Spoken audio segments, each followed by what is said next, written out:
Well, it's the last day in our anti-aging series, and we're saving the best for last and the least expensive option for last. Excuse me, not Licky, Ricky. But that's a good name change idea. I'm just going to throw it out there.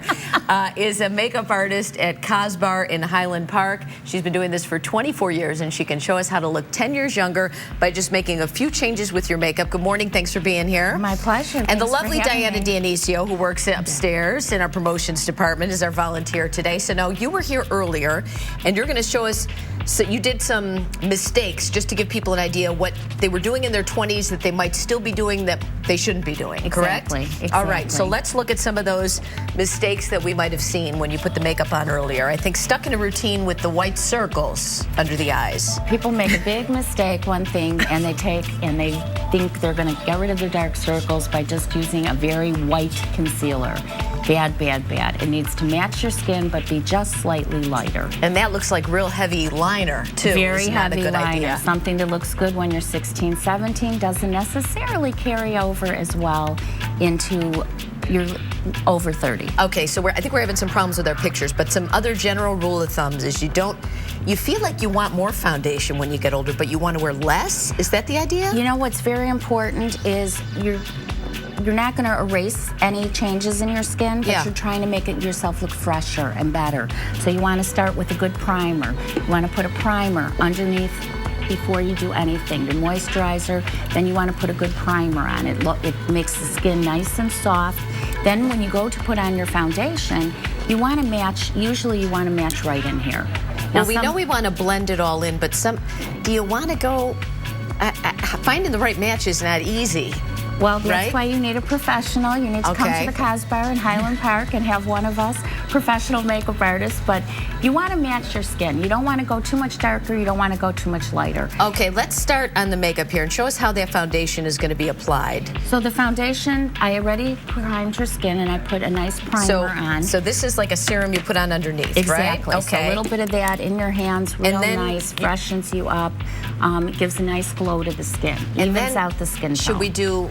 We're going to do liquid foundation and powder, or what do we do? We can do whichever you prefer. There's different options here. Some of the companies make like a BB cream, a CC cream. You can use those. They have color in it.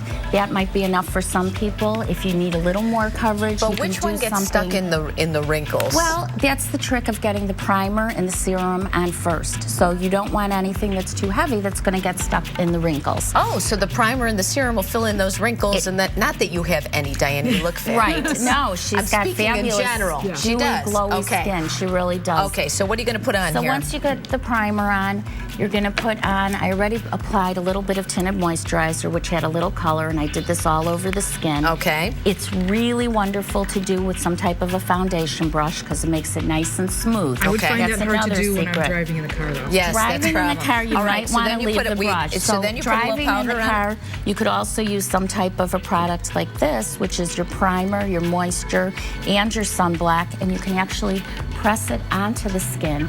It looks great. It gives a nice coverage. So is that's in addition to all the other stuff? No. You could do this. I'm showing you different options. She's showing me what I can do when I'm driving in the car. So you can do something like this. Actually, I shouldn't say it, but I do this every day on the way to work. Oh, so something that's got all of them in one. All of them in one, and it's really easy. And what is that? Because that looks nice. This is Amore Pacific. It's a brand out of Asia. Green tea and botanical extracts. Or you can do something a little heavier, which is something like this that you would spray on. She doesn't like her freckles. I think they're adorable. So whichever. Okay.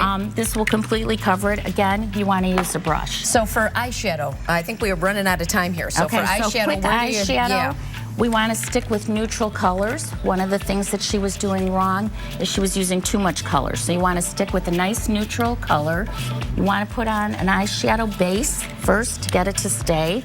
Something nice and soft and smooth that feels good. It's like you're almost putting foundation on your eyelids. Exactly, and you put a little bit of that on, and it smooths everything out. It takes out any redness, Okay, last tip, we need the eyeliner.